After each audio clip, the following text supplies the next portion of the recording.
پھر سلام پھیرنے کے بعد آپ نے بلند آواز میں کہا کہ جو جیسے بیٹھا ہے ویسے ہی بیٹھا رہے۔ پھر آپ ہماری طرف متوجہ ہوئے، پھر آپ نے فرمایا کہ میں تمہیں بتاتا ہوں کہ مجھے صبح آنے میں تاخیر کیوں ہوئی۔ آپ نے فرمایا میں رات کو اٹھا، میں نے وضو کر کے اتنی نماز پڑھی جتنی میرے لیے اللہ کریم نے مقدر کر رکھی تھی۔ پھر مجھے نماز میں نیند آ گئی، اچانک میں نے اپنے رب تعالیٰ کو نہایت حسین صورت میں دیکھا۔ یہ دوسری روایت ہے جو آقا بیان کر رہے ہیں۔ اللہ تعالیٰ نے فرمایا محمد صلی اللہ علیہ وآلہ وسلم، میں نے کہا لبیک میرے رب۔ فرمایا مقرب فرشتے کس چیز پر بحث کر رہے ہیں؟ میں نے کہا میرے رب میں آج خود نہیں جانتا، مجھے علم نہیں۔ یہ مکالمہ رب کریم نے 3 بار کیا، اور تینوں بار میں نے فرمایا کہ رب کریم میں علم نہیں رکھتا۔ پھر میں نے دیکھا کہ اللہ تعالیٰ نے اپنے ہاتھ میرے دونوں کندھوں کے درمیان رکھ دیا، اور میں نے اس ہاتھ کے پوروں کی ٹھنڈک جو ہے اپنے سینے میں محسوس کی۔ پھر ہر چیز مجھ پر منکشف ہو گئی، ظاہر ہو گئی، اور میں نے جان لیا۔ اس حدیث کو بھی امام ترمذی نے بیان کیا، اور اس پر امام بخاری کا بھی قول ہے کہ یہ حدیث حسن ہے۔ اسی طرح مسند احمد بن حنبل میں ہے۔ اسی طرح ایک اور حدیث مبارک ہے، حضرت عمر رضی اللہ تعالیٰ بیان کرتے ہیں، عمر بن خطاب فاروق اعظم رضی اللہ تعالیٰ بیان کرتے ہیں۔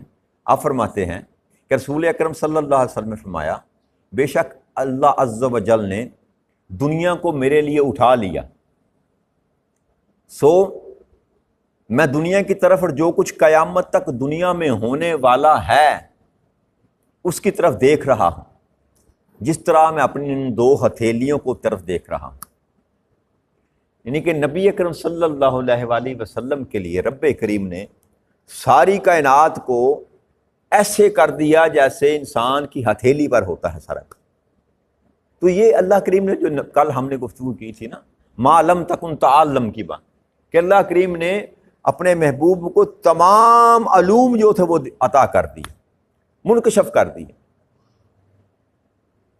تو لہٰذا یہ فضل تھا اللہ کریم کا جو اللہ کریم نے بیان کیا کہ آپ پر آپ کے رب کا بڑا فضل ہے۔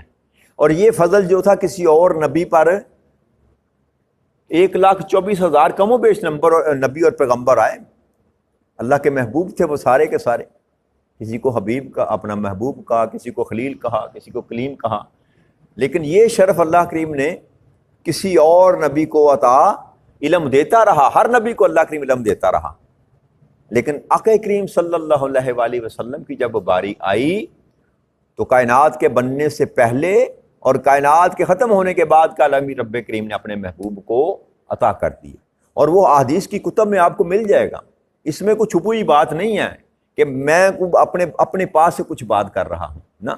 احادیث کی کتب میں آپ اگر پڑھ کر دیکھیں تو آپ کو ملے گا کہ قیامت کے بعد کے جو معاملات ہیں نبی اکرم صلی اللہ علیہ وآلہ وسلم نے وہ بیان کیے۔ تو بیان تب ہی کیے جاتے ہیں جب انسان کے پاس علم ہو۔ انسان کے پاس تو اللہ کریم نے سکھایا تھا، بتایا تھا میرے محبوب یہ ہوگا، یہ ہوگا، یہ ہوگا، یہ ہوگا، تو وہ آپ بیان کرتے رہے۔ اور جو حدیث مبارک میں نے بیان کی کہ فجر سے لے کر مغرب کی نماز تک آپ یہی بیان کرتے رہے، دنیا کے معاملات، دنیا ختم کیسے ہوگی، قیامت کیسے آئے گی، قیامت کے بعد معاملہ کیا ہوگا، جنت کا معاملہ کیسا ہوگا، دوزخ کا معاملہ کیسا۔ تو المختصر بات یہ ہے کہ کوئی علم ایسا نہ تھا جو رب کریم نے اپنے محبوب کو عطا نہ کیا۔ کیوں؟ اس لیے کہ آپ آخری نبی تھے، آپ آخری رسول تھے، آپ آخری پیغمبر تھے۔ آپ کے بعد کسی نبی پیغمبر رسول نے آنا نہ تھا، قیامت تک کے لیے آپ کی نبوت نے چلنا۔ لہٰذا وہ معاملہ ایسا نہ تھا کہ یعقوب علیہ السلام کے بعد ان کے بیٹے آ جائیں گے، یا ان کے بعد کوئی دوسرا نبی آ جائے گا، پھر اور نبی آ جائے گا، تو اسی طرح نبیوں کے ساتھ ساتھ علم جو تھا وہ آتا رہا، تعلیم آتی رہی۔ نہیں، کیونکہ آخری نبی تھے تو اللہ کریم نے یہاں پر سارے کا سارا معاملہ جو تھا اس کو مکمل کر دیا، دین کو بھی مکمل کر دیا، علم بھی جو دینا تھا رب کریم نے اپنے محبوب کو عطا کر دیا۔ تو اس لیے نبی اکرم صلی اللہ علیہ وسلم کو اللہ نے سب علم عطا کر دی، سارے علم عطا کر دی۔ آگے اللہ کے ارشاد فرماتے ہیں آیت نمبر 114 میں، لا خیر فی کثیر من نجواہم الا من امر بصدقۃ او معروف او اصلاح بین الناس ومن یفعل ذلک ابتغاء مرضات اللہ فسوف نؤتیہ اجرا عظیما۔ اب یہ منافقین کی بات اللہ کے فرماتے ہیں کہ ان میں سے اکثر جو لوگ ہیں جب خفیہ مشورے کرتے ہیں، نجوہ کہتے ہیں چھپ کر بات کرنا، سرگوشی میں بات کرنا، علیحدگی میں بات کرنا، عربی زبان میں نجوہ اس کو کہتے ہیں، تو اللہ فرماتے ہیں کہ یہ چھپ کر مشورے کرتے ہیں، چوری چھپے باتیں کرتے ہیں، ان میں کوئی بلائی کی بات نہیں ہوتی سوائے اس شخص کے جو کسی خیرات کا یا نیک کام کا یا لوگوں میں صلح کرانے کا حکم دیتا، اور جو کوئی یہ کام اللہ کی رضا جوئی کے لیے کرے تو ہم اس کو عن قریب عظیم اجر عطا کریں گے۔ اب یہاں اللہ کریم نے پہلی بات کی کہ سرگوشی میں یا چھپ کر رات کے اندھیرے میں کونوں خدروں میں چھپ کر جو کانا پھوسی کی جاتی ہے نا، اللہ فرماتے ہیں کم ہی ہے جس میں خیر کی کوئی بات ہوتی، خیر کی بات جو چھپ کر کی جاتی ہے اس میں خیر کی بات نہیں، کم ہی ہوتی ہے، بلائی نہیں ہوتی۔ ہاں اللہ نے فرمایا سوائے اس شخص کے جو کسی خیرات کا معاملہ کر رہا ہو، نیک کام کے لیے کوئی بات کر رہا ہو یا لوگوں میں صلح کرانے کے لیے کوئی بات، ورنہ یاد رکھیے گا یہ نبی اکرم صلی اللہ علیہ وآلہ وسلم نے منع فرمایا۔ سرگوشی جائز نہیں ہے شریعت محمدی میں۔ 8 بندے بیٹھے ہیں، 4 بندے بیٹھے ہیں، 6 بندے بیٹھے ہیں، تو یہ جو ہم کان میں کسی کی بات کرتے ہیں نا، یہ شریعت نے اس کو پابندی لگا رکھی، ناجائز ہے، یہ گناہ ہے، منع فرمایا گیا۔ علیحدہ کا بات کرنی ہے کان میں کسی سے تو اس کو باہر لے جائیں، علیحدہ لے جائیں جا کر اس سے بات۔ محفل میں منع فرمایا گیا کہ محفل میں بیٹھ کر کسی کے کان میں سرگوشی مت کیا کرو، تو یہ بھی منع فرمایا ہے کیونکہ اس سے تذلیل ہوتی ہے دوسرے لوگوں کی جو بیٹھے ہوئے ہیں، ان کی انا مجروح ہوتی ہے۔ تو یہ اللہ نے فرمایا کہ جو خیر کا کام کرتا ہے، خیر کے کام کے لیے اگر علیحدہ میں کوئی بات کرتے ہیں کسی جگہ پر بیٹھ کر، یا کوئی نیک کام کرنے کے لیے، یا کسی کا معاملہ درست کرنے کے لیے، کسی کا جھگڑا ختم کرنے کے لیے، کسی کی صلح کروانے کے لیے، تو یہ اچھے کام ہے۔ اس کے علاوہ جو کچھ بھی کیا جاتا ہے چھپ کر، علیحدہ کوئی میٹنگ کی جاتی ہیں، کونوں خدروں میں چھپ کر پلاننگیں کی جاتی ہیں، اللہ فرماتے ہیں اس میں بلائی کم ہی ہوتی ہے، اس میں بلائی کم ہی ہوتی ہے۔ حضرت نبی اکرم صلی اللہ علیہ وسلم کی زوجہ ہے حضرت ام المومنین حضرت ام حبیبہ رضی اللہ تعالی عنہا بیان کرتی ہیں کہ نبی اکرم صلی اللہ علیہ وآلہ وسلم نے فرمایا کہ ابن آدم کا کوئی کلام اس کے لیے نفع بخش نہیں سوائے اس کے کہ اس نے نیکی کا حکم دیا ہو یا برائی سے روکا ہو یا اللہ کا ذکر کیا۔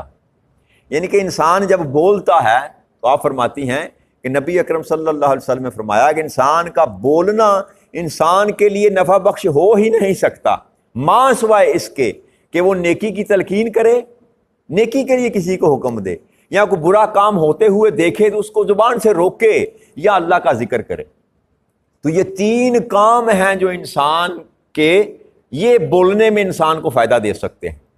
ایک نیکی کی تلقین کرنا، تبلیغ کرنا، اللہ کے دین کے لیے بولنا، اللہ کے دین کی بات کرنا، کسی کو نیک کام کہنا، نیکی کی طرف ترغیب دینا، نیکی کی تلقین کرنا، اچھے کام کی طرف متوجہ کرنا کسی کو۔ ایسے بول جو آپ ادا کرتے ہیں وہ آپ کے لیے نفع بخش ہے۔ یا کوئی بندہ برا کام کر رہا ہے تو آپ اس کو کہتے ہیں یار یہ نہ کر، یہ اچھا کام نہیں ہے، اللہ ناپسند کرتا ہے، اللہ کا رسول ناپسند فرماتا ہے، دین میں یہ جائز نہیں ہے۔ بھلے آپ گفتگو جس مرضی انداز میں کریں، آپ کی یہ جو گفتگو آپ کسی کو برے کام سے روکنے کے لیے کرتے ہیں یہ بھی آپ کے لیے فائدہ مند ہے، یہ بھی آپ کو فائدہ دے گی، یہ بھی عبادت میں شمار کیا جائے گا۔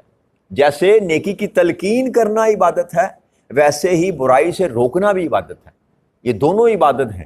اور تیسری بات اللہ نے فرمایا، آقا کریم صلی اللہ علیہ وسلم فرمایا یا اللہ کا ذکر کیا جائے، یا اپنی زبان کو جب بھی کھولا جائے تو اللہ کے ذکر کے لیے کھولا جائے، اللہ کی تسبیحات کی جائیں، اللہ کی پاکی بیان کی جائے، یا آقا کریم صلی اللہ علیہ وسلم پر درود پڑھا جائے۔ یہ جو ذکر ہے نا اللہ اور اللہ کے رسول کا، یہ انسان کے لیے نفع بخش ہے۔ تو لہذا جب بھی زبان کا استعمال کریں خیر کے لیے کریں، زبان کا استعمال جب بھی کریں اچھا بولنا ہے تو بولیں، ورنہ خاموشی اچھی، ورنہ جب بھی بولیں اچھا بولیں ورنہ خاموشی اچھی۔ جب آپ برا کلام کریں گے تو نہ چاہتے ہوئے بھی آپ اپنے گناہوں میں اضافہ کر لیں گے۔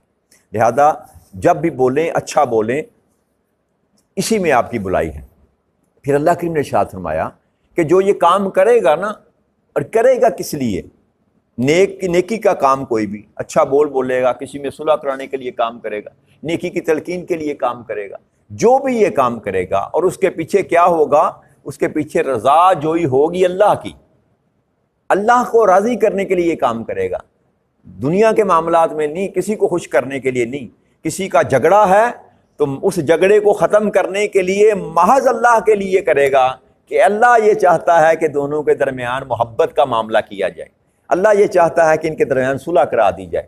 اللہ کی رضا کے لیے جب آپ کوئی بھی کام کرتے ہیں، تو اللہ فرماتے ہیں پھر ہم کیا کریں گے؟ جو بندہ ہماری رضا کے لیے دنیا میں کام کرے گا، ان قریب عظیم اجر عطا کریں گے ہم ان کو۔ یہ رب کریم کا وعدہ ہے کہ جو میری رضا کے لیے کام کرے گا، پھر قیامت کے دن اس کو میں اجر عظیم عطا فرماؤں گا۔ جو دنیا میں کسی کی حاجت پوری کرے گا، میں قیامت کے دن اس کی حاجت پوری کروں گا۔ جو دنیا میں کسی کے عیب پر پردہ ڈالے گا، میں قیامت کے دن اس کے عیبوں پر پردہ ڈالوں گا۔ جو دنیا میں کسی پر رحم کرے گا، میں قیامت کے دن اس پر رحم کروں گا۔ تو اللہ کریم جو ہے نا، جیسا آپ معاملہ کریں گے خیر کا، اللہ کریم اس ویسا ہی آپ کے ساتھ خیر کا معاملہ کریں گے۔ اور پھر جو اجر عظیم اللہ نے فرمایا، یہ وہ ہے کہ جو اللہ کریم آپ کے کیے ہوئے سے بڑھ کر آپ کو عطا کرے گا، جس کو فضل کہتے ہیں۔ جو آپ نے کیا وہ تو لٹائے گا، اس کے بعد اپنے پاس سے تم کو دے گا، اگر آپ اللہ کو راضی کرنے کے لیے جو ہے وہ کام کرتے ہیں۔ آگے اللہ کریم نے ارشاد فرمایا، وَمَن يُشَاقِقِ الرَّسُولَ مِن بَعْدِ مَا تَبَيَّنَ لَهُ الْهُدَىٰ وَيَتَّبِعْ غَيْرَ سَبِيلِ الْمُؤْمِنِينَ نُوَلِّهِ مَا تَوَلَّىٰ وَنُصْلِهِ جَهَنَّمَ وَسَاءَتْ مَصِيرًا۔ کہ اب جو شخص رسول اکرم صلی اللہ علیہ وآلہ وسلم کی مخالفت کرے، آپ پر ہدایت آ جانے کے بعد، آپ کی ہدایت کی بات سن لینے کے بعد، جو بندہ آقا کریم صلی اللہ علیہ وسلم کی مخالفت کرے اور مسلمانوں کی راہ سے جدا راہ کی پیروی کرے، تو ہم اس سے گمراہی کی طرف پھیر دیں گے، پھیرے رکھیں گے جدھر وہ پھر گیا، اور بالآخر اسے دوزخ میں ڈالیں گے، اور وہ بہت ہی برا ٹھکانہ ہے۔ تو اللہ کریم نے فرمایا، اب یہاں اللہ کریم نے نبی اکرم صلی اللہ علیہ وآلہ وسلم کی مخالفت کو امراً حرام قرار دے دیا، کہ اب میرے محبوب کی ہدایت کی راہ واضح ہو جانے کے بعد، اب جو بندہ میرے محبوب کی مخالفت کرے گا، وہ یاد رکھے کہ ہم اس کو گمراہی پر جس پر پھرا ہے قائم کر دیں گے، پھر اس کے مقدر میں ہدایت نہیں ہوگی، اور اس کا ٹھکانہ دوزخ ہوگا جس میں ہم اس کو ڈالیں گے، اور بے شک وہ بہت ہی برا ٹھکانہ ہے۔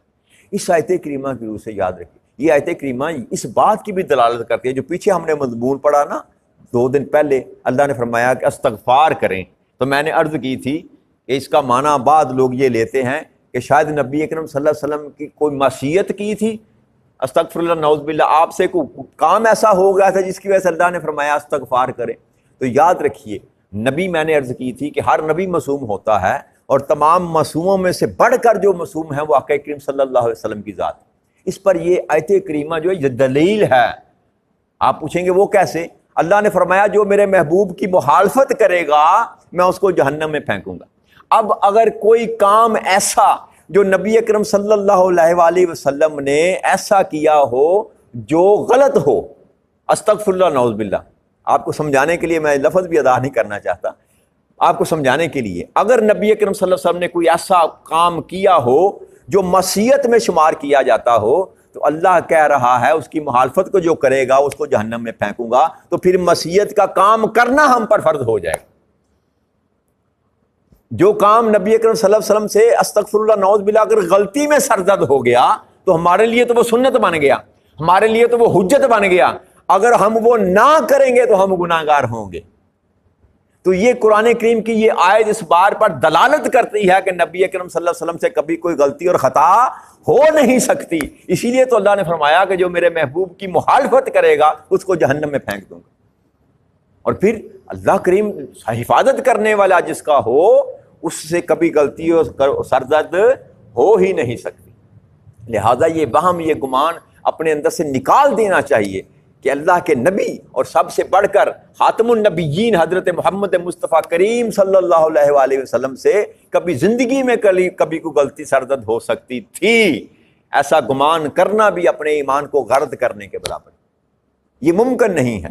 جو بندہ، جو شخص، جو ہستی جس کو اللہ کریم نے اپنی حفاظت میں لے رکھا ہو اس سے سرزد کبھی غلطی ہو ہی نہیں سکتی. اس لیے انبیاء کرام کو معصوم کہا جاتا ہے کہ وہ معصیت سے پاک ہوتے ہیں، وہ گناہوں سے پاک ہوتے ہیں، وہ غلطیوں سے پاک ہوتے ہیں. اپنے عقیدے کو درست رکھیں. خاص کر نبی اکرم صلی اللہ علیہ وسلم کی ذات بابرکات کے متعلق اپنے ذہنوں میں شائبہ بھی نہیں آنا چاہیے کہ آپ سے زندگی میں کبھی کوئی غلطی سرزد ہو سکتی تھی یا آپ کے پر گناہوں کا سایہ بھی کبھی پڑ سکتا تھا. اللہ تعالیٰ آپ کو اور مجھے دین مبین کو سمجھنے اور اس پر کما حقہ عمل کرنے کی توفیق عطا فرمائے. وما علینا الا البلاغ المبین. السلام علیکم ورحمۃ اللہ وبرکاتہ.